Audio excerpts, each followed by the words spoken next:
Bonjour, bienvenue dans notre émission de lecture biblique. L'objectif est de lire toute la Bible en l'espace de 6 mois dans l'ordre chronologique des événements.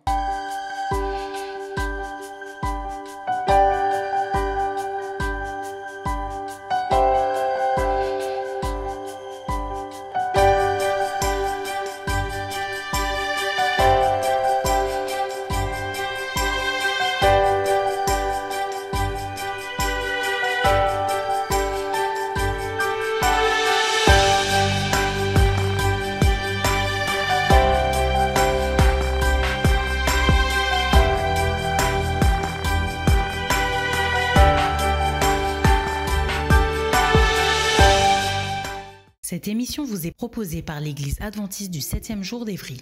Si vous voulez suivre ce plan, vous pouvez cliquer sur le lien dans la description. N'hésitez pas à vous abonner à notre chaîne Évry Adventiste afin de recevoir toutes les nouvelles vidéos de lecture. Restez jusqu'à la fin car nous vous proposerons une méditation concernant le texte du jour. Si vous avez des questions, n'hésitez pas à les poser en commentaire. Aujourd'hui, nous lirons le livre de 2 Samuel du chapitre 11 à 12. Ensuite, nous lirons le livre de 1 Chroniques au chapitre 20 et nous terminerons par le livre de Psaumes au chapitre 32, 51, 86 et 122. 2 Samuel, chapitre 11. L'année suivante, au temps où les rois se mettaient en campagne, David envoya Joab avec ses serviteurs et tout Israël pour détruire les fils d'Ammon et pour assiéger Rabba. Mais David resta à Jérusalem. Un soir, David se leva de sa couche et comme il se promenait sur le toit de la maison royale, il aperçut de là une femme qui se baignait et qui était très belle de figure.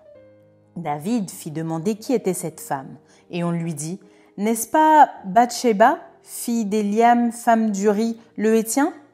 Et David envoya des gens pour la chercher. Elle vint vers lui et il coucha avec elle. Après s'être purifiée de sa souillure, elle retourna dans sa maison. Cette femme devint enceinte et elle fit dire à David « Je suis enceinte ». Alors David expédia cet ordre à Joab « Envoie-moi Uri le Héthien ». Et Joab envoya Uri à David. Uri se rendit auprès de David qui l'interrogea sur l'état de Joab, sur l'état du peuple et sur l'état de la guerre. Puis David dit à Uri « Descends dans ta maison et lave tes pieds ». Uri sortit de la maison royale et il fut suivi d'un présent du roi. Mais Uri se coucha à la porte de la maison royale avec tous les serviteurs de son maître, et il ne descendit point dans sa maison. On en informa David et on lui dit « Uri n'est pas descendu dans sa maison ». Et David dit à Uri « N'arrives-tu pas de voyage ? Pourquoi n'es-tu pas descendu dans ta maison ?» Uri répondit à David « L'arche et Israël et Juda habitent sous des tentes. Mon seigneur Joab et les serviteurs de mon seigneur campent en rase campagne, et moi j'entrerai dans ma maison pour manger et boire et pour coucher avec ma femme. Aussi vrai que tu es vivant et que ton âme est vivante, je ne ferai point cela. » David dit à Uri « Reste ici encore aujourd'hui, et demain je te renverrai. » Et Uri resta à Jérusalem ce jour-là et le lendemain. David l'invita à manger et à boire en sa présence, et il l'enivra. Et le soir, Uri sortit pour se mettre sur sa couche avec les serviteurs de son maître, mais il ne descendit point dans sa maison. Le lendemain matin, David écrivit une lettre à Joab et l'envoya par la main d'Uri. Il écrivit dans cette lettre « Placez Uri au plus fort du combat et retirez-vous de lui afin qu'il soit frappé et qu'il meure. » Joab, en assiégeant la ville, plaça Uri à l'endroit qu'il savait défendu par de vaillants soldats. Les hommes de la ville firent une sortie et se battirent contre Joab. Plusieurs tombèrent parmi le peuple, parmi les serviteurs de David, et Uri, le Héthien, fut aussi tué. Joab envoya un messager pour faire rapport à David de tout ce qui s'était passé dans le combat. Il donna cet ordre au messager. « Quand tu auras achevé de raconter au roi tous les détails du combat, peut-être se mettra-t-il en fureur et te dira-t-il « Pourquoi vous êtes-vous approché de la ville pour combattre ? Ne savez-vous pas qu'on lance des traits du haut de la muraille ? Qui a tué Abimélec, fils de Jérubéchet ? N'est-ce pas une femme qui lança sur lui du haut de la muraille un morceau de meule de moulin et n'en est-il pas mort à Thébets ? Pourquoi vous êtes-vous approché de la muraille ? Alors tu diras, ton serviteur Uri, le Héthien, est mort aussi. » Le messager partit, et à son arrivée, il fit rapport à David de tout ce que Joab lui avait ordonné. Le messager dit à David, « Ces gens ont eu sur nous l'avantage.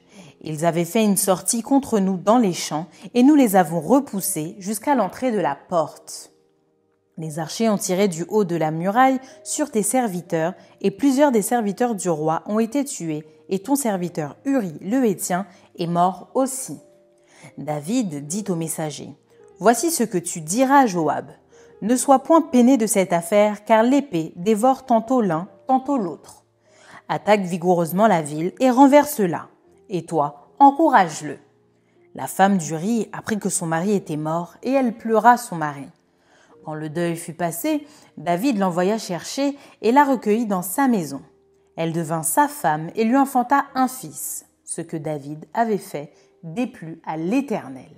2 Samuel, chapitre 12. L'Éternel envoya Nathan vers David.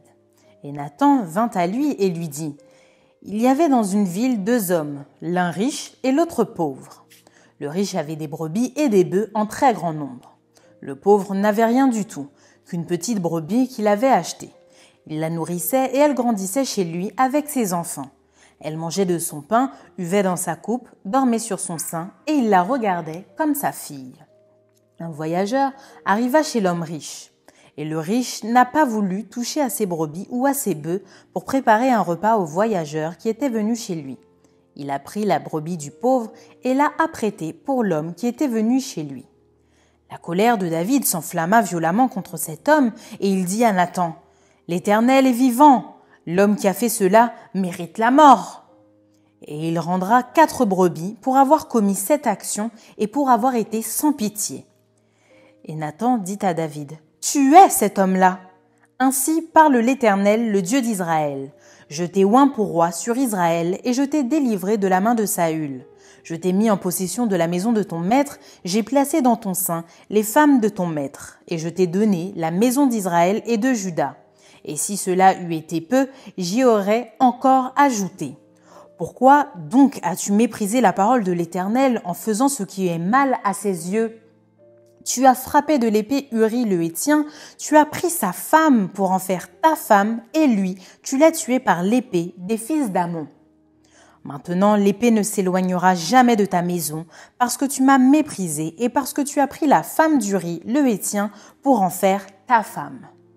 Ainsi parle l'Éternel. Voici, je vais faire sortir de ta maison le malheur contre toi, et je vais prendre sous tes yeux tes propres femmes pour les donner à un autre, qui couchera avec elles à la vue de ce soleil.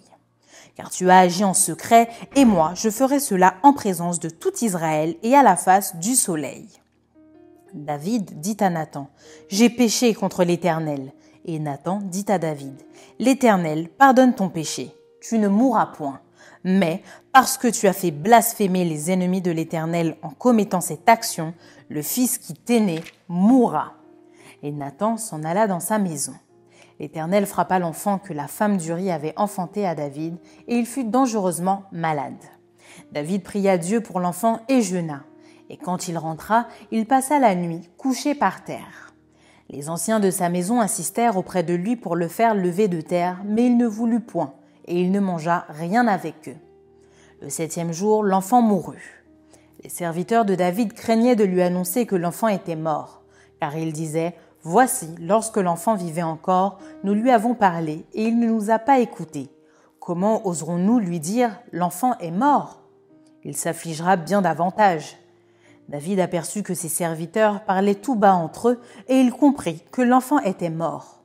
Il dit à ses serviteurs, « L'enfant est-il mort ?» Et ils répondirent, « Il est mort. » Alors David se leva de terre, il se lava, soignit et changea de vêtements, puis il alla dans la maison de l'Éternel et se prosterna. De retour chez lui, il demanda qu'on lui servît à manger et il mangea. Ses serviteurs lui dirent, « Que signifie ce que tu fais ? Tandis que l'enfant vivait, tu jeûnais et tu pleurais, et maintenant que l'enfant est mort, tu te lèves et tu manges. » Il répondit, « Lorsque l'enfant vivait encore, je jeûnais et je pleurais, car je disais, qui sait si l'Éternel n'aura pas pitié de moi et si l'enfant ne vivra pas ?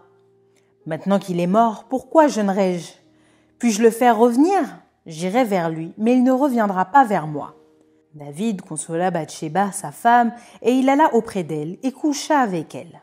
Elle enfanta un fils qu'il appela Salomon et qui fut aimé de l'Éternel. Il le remit entre les mains de Nathan, le prophète, et Nathan lui donna le nom de Jédidja à cause de l'Éternel. Joab, qui assiégeait Rabba des fils d'Ammon, s'empara de la ville royale et envoya des messagers à David pour lui dire « J'ai attaqué Rabba et je me suis déjà emparé de la ville des eaux. Rassemble maintenant le reste du peuple, campe contre la ville et prends-la, de peur que je ne la prenne moi-même et que la gloire ne m'en soit attribuée. » David rassembla tout le peuple et marcha sur Rabba. Il l'attaqua et s'en rendit maître. Il enleva la couronne de dessus la tête de son roi. Elle pesait un talent d'or et était garnie de pierres précieuses. On la mit sur la tête de David, qui emporta de la ville un très grand butin. Il fit sortir les habitants et il les plaça sous des scies, des herses de fer et des haches de fer, et les fit passer par des fours à briques. Il traita de même toutes les villes des fils d'Ammon. David retourna à Jérusalem avec tout le peuple. 1 Chroniques, chapitre 20. L'année suivante, au temps où les rois se mettaient en campagne, Joab, à la tête d'une forte armée, alla ravager le pays des fils d'Ammon et assiéger Rabba. Mais David resta à Jérusalem. Joab bâtit Rabba et la détruisit. David enleva la couronne de dessus la tête de son roi et la trouva du poids d'un talent d'or. Elle était garnie de pierres précieuses. On la mit sur la tête de David qui emporta de la ville un très grand butin. Il fit sortir les habitants et il les mit en pièces avec des scies, des herses de fer et des haches. Il traita de même toutes les villes des fils d'Ammon. David retourna à Jérusalem avec tout le peuple. Après cela, il y eut une bataille à Gézer avec les Philistins. Alors Sibécaï, le Hushatite, tua Sipaï, l'un des enfants de Rapha, et les Philistins furent humiliés. Il y eut encore une bataille avec les Philistins. Et Elkanan, fils de Jaïr, tua le frère de Goliath, Lachmi de Gath, qui avait une lance dont le bois était comme une ensouple de tisserand. Il y eut encore une bataille à Gath.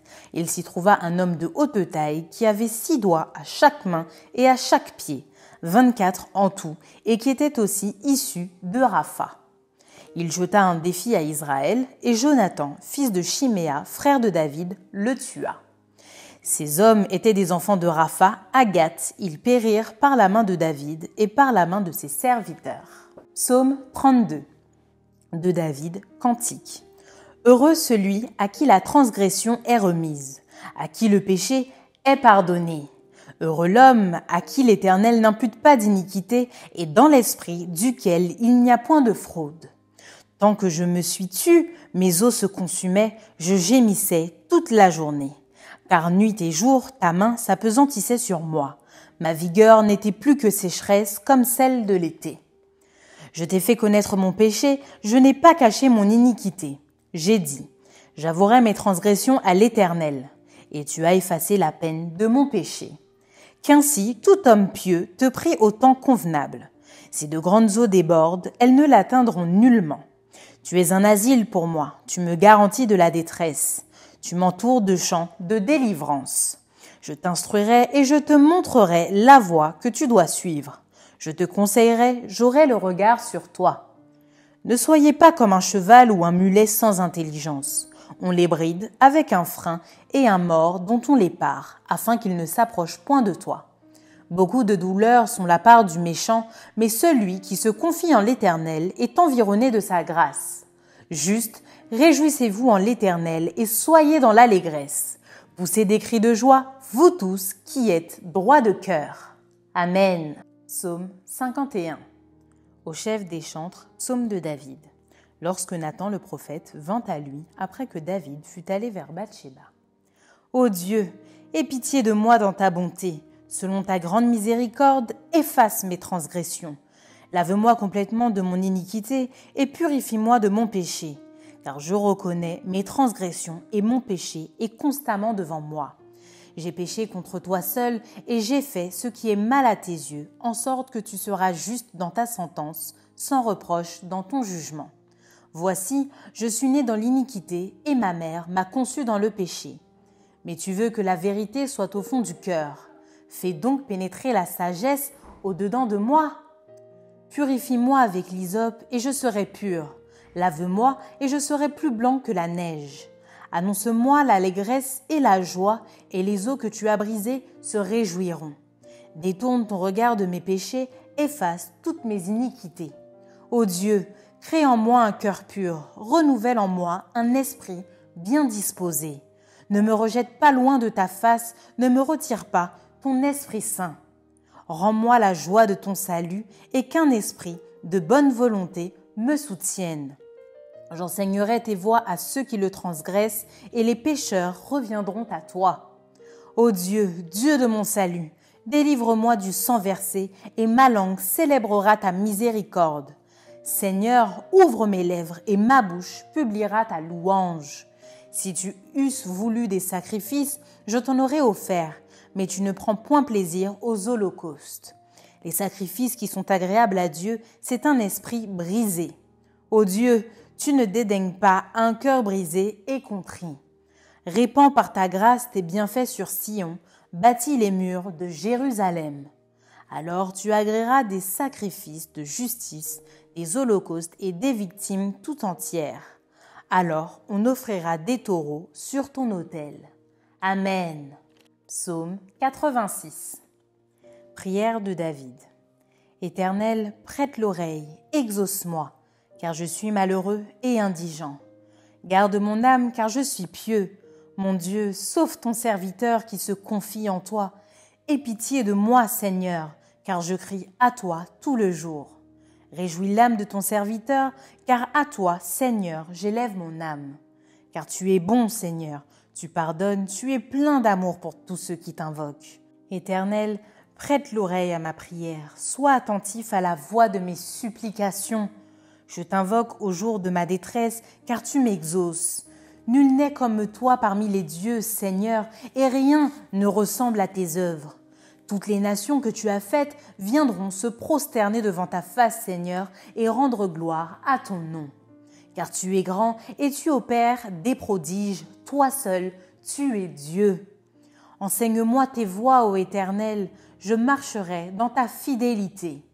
Dispose mon cœur à la crainte de ton nom. Je te louerai de tout mon cœur, Seigneur, mon Dieu, et je glorifierai ton nom à perpétuité. Car ta bonté est grande envers moi, et tu délivres mon âme du séjour profond des morts. Ô Dieu, les orgueilleux se sont levés contre moi, une troupe d'hommes violents en veulent à ma vie. Ils ne portent pas leur pensée sur toi.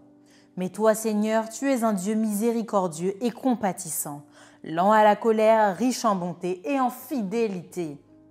Tourne vers moi les regards et aie pitié de moi. Donne la force à ton serviteur et sauve le fils de ta servante. Opère un signe en ma faveur, que mes ennemis le voient et soient confus, car tu me secours et tu me consoles, ô Éternel.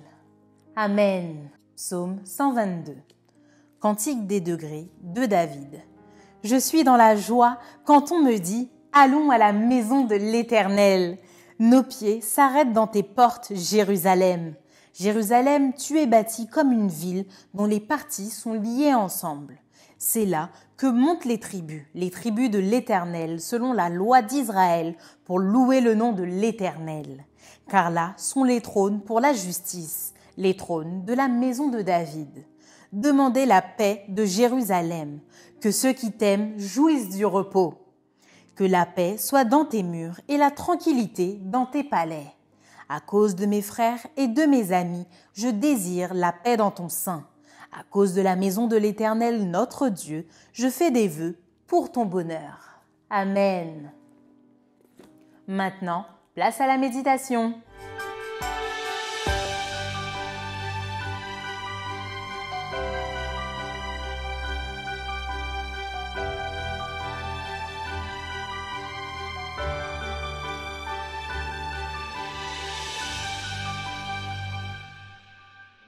Bonjour chers amis, aujourd'hui on va discuter ensemble, on va se pencher sur un texte intéressant, c'est un texte qui est connu, ce sont les chapitres 11 et 12 du deuxième livre de Samuel.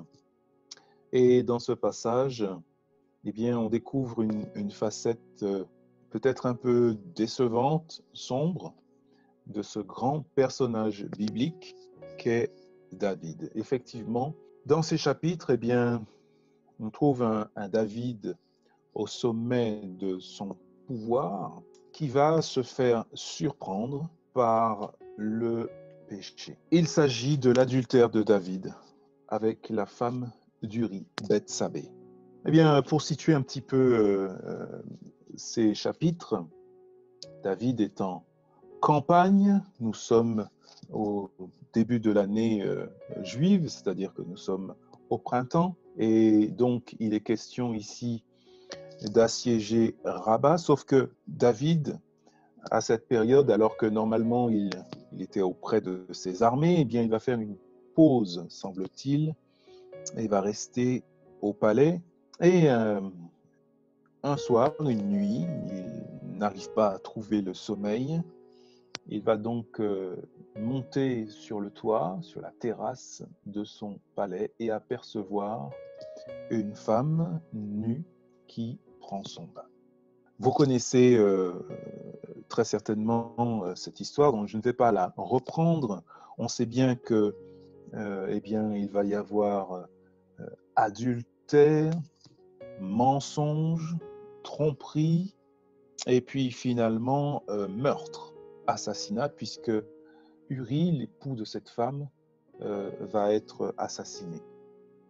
Je voudrais simplement, eh bien, peut-être analyser ces chapitres dans l'optique du péché et de comment est-ce que le péché va avancer les différentes étapes de l'avancée du péché dans le cœur humain et qui fait que finalement ce qui arrive à David, eh bien, nous concerne tous.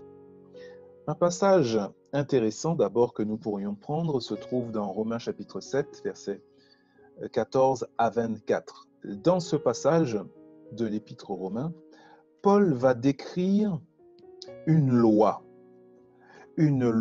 comme par exemple la loi de la gravité, qui fait qu'une pomme, lorsqu'elle s'échappe de sa branche, elle tombe toujours vers le bas. Ici, c'est la loi du péché qui est décrite.